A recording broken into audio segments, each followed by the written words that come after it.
So இந்த காலை வேலை அதுக்கப்புறம் மதிய வேலை இரவு வேலை எவ்வளவு கேலரிஸ் வருது? உதாரணத்துக்கு இப்போ வந்து 1500 கேலரிஸ் நீங்க வச்சிருக்கீங்கன்னா கூட 500 கேலரியா 3 வேலைக்கு பிரிக்கலாம். இந்த 500 கேலரியில 45% மிகாம கார்போஹைட்ரேட் மாவு சத்து இருக்கணும்.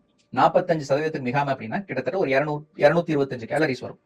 இந்த 225 கேலரிஸ் தான் நீங்க மாவு சத்து எடுத்துக்கணுங்கிற கணக்கு. எப்படி டாக்டர் கால்குலேட் பண்ணுவோம்? அதுவும் வந்து இன்னைக்கு போனை வச்சுட்டு பல வேலை செய்யறோம் நம்ம, சரிங்களா? பேங்கிங் பண்றோம், டிக்கெட் புக் பண்றோம், எல்லா பக்கமும் பண்றோம். ஒரு சின்ன விஷயம், ஒரு இட்லியில எவ்வளவு கேலரிஸ் இருக்குன்னு அடிச்சு பாருங்க, ஒரு சப்பாத்தில எவ்வளவு கேலரிஸ் இருக்குன்னு அடிச்சு பாருங்க, ஒரு தோசையில எவ்வளவு கேலரிஸ். பொதுவா வந்து ஒரு இட்லி வந்து ஒரு 40 கிராம் அளவு பாத்தீங்கன்னா ஒரு 70-80 கேலரிஸ் வரைக்கும் இருக்கலாம். ஒரு தோசை வந்து அதே போல 50-80 கேலரி வரைக்கும் இருக்கலாம். என்ன தோசைங்கிறது பொறுத்து. ஒரு சப்பாத்தின்னு பாத்தீங்கன்னா ஒரு 40 கிராம் 50 கிராம் சப்பாத்தி பாத்தீங்கன்னா ஒரு 100-120 கேலரிஸ் இருக்கலாம். இதுலயே ஒரு முக்கியமான விஷயம் நீங்க தெரிஞ்சுக்கணும், இட்லி தோசையோட சப்பாத்தில கேலரிஸ் அளவு அதிகமா இருக்கும். அது வந்து ஒரு வேற டாபிக் தனியா டிஸ்கஸ் பண்ணுவோம். சோ இந்த கேலரிஸ் அளவு வச்சுட்டு இப்ப இட்லினா ஒரு 3ல இருந்து 4 இட்லி, சின்ன இட்லியா 40 கிராம் இட்லியா இருந்ததுன்னா, தோசைனா வந்து ஒரு 3 தோசை இல்லைன்னா 2 தோசை, சப்பாத்தினா ஒரு 2 சப்பாத்தி. இந்த அளவு தான் வந்து நம்ம மாவு சத்தை எடுத்துக்கணும்.